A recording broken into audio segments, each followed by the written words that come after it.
প্রতিটি ঘটনায় চোখে আঙ্গুল দিয়ে দেখিয়ে দিয়েছে ভবনের নিরাপত্তা, প্রযুক্তি ও সক্ষমতায় কতটা পিছিয়ে বাংলাদেশ।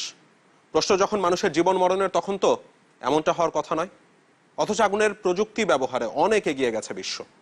দেখে আসতে চাই বিশ্বজুড়ে আগুন নিয়ন্ত্রণে কি কি প্রযুক্তি ব্যবহার হচ্ছে।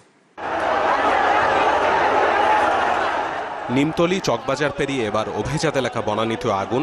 দমকল কর্মীদের প্রাণান্তকর চেষ্টার পরে অপূরণীয় ক্ষয়ক্ষতি যেন চোখে আঙ্গুল দিয়ে দেখিয়ে দেয় কতটা দুর্বল ভবনগুলোর অগ্নি নির্বাপন ব্যবস্থা, কতটা পিছিয়ে বাংলাদেশ প্রযুক্তি ব্যবহারে। অথচ প্রচণ্ড ঘনবসতিপূর্ণ এই রাজধানীতে আগুনে ক্ষয়ক্ষতি কমাতে, বিশেষ করে জীবন বাঁচাতে প্রযুক্তির ব্যবহারে আসতে পারে বড় পরিবর্তন। উদ্ধার যন্ত্রের তালিকায় সম্প্রতি যোগ হয়েছে ড্রোন। প্রায় 200 কেজি পর্যন্ত ভার বহনে সক্ষম এটি।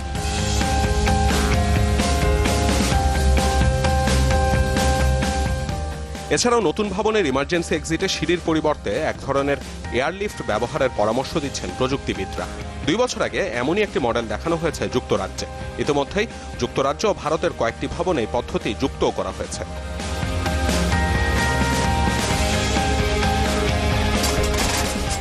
জরুরি সিঁড়ির আদলে তৈরি নতুন একটি অস্থায়ী এক্সিট সিস্টেম স্থাপনের পরীক্ষা চালাচ্ছে লন্ডন। অন্যদিকে ছাদ থেকে জরুরি অস্থায়ী লিফট সংযুক্তির প্রযুক্তি দেখানো হয়েছে ইসরায়েলের তেল আবিবে।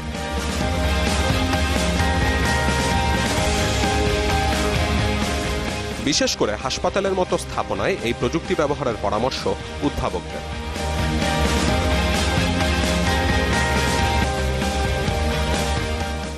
আগুনে আটকে পড়াদের উদ্ধারের জন্য ক্যামেরা সহ বিভিন্ন টেক চিপ সংযুক্ত ইউনিফর্ম উদ্ভাবন করেছে যুক্তরাজ্যের ফায়ার ব্রিগেড।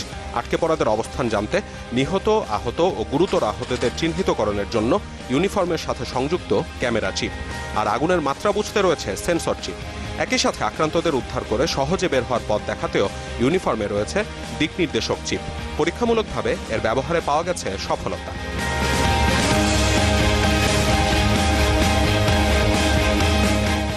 উন্নত বিশ্বে আগুন নিয়ন্ত্রণ পদ্ধতিতেও এসেছে বড় পরিবর্তন। জাপানে আগুন নিয়ন্ত্রণে ফায়ার সার্ভিস কর্মীর পরিবর্তে অনেক ক্ষেত্রেই কাজ করছে রোবট ও ড্রোন।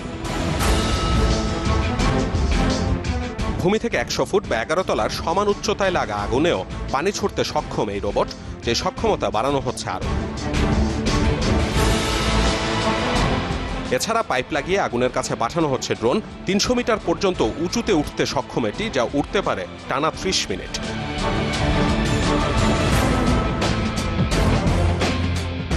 ফায়ার ব্রিগেডের প্রতি ইউনিটে ভারী ড্রোন ব্যবহারের মাধ্যমে একই সাথে আগুন নিয়ন্ত্রণ ও আক্রান্তদের উদ্ধার প্রযুক্তির একটি মডেল দেখানো হয়েছে জাপানে।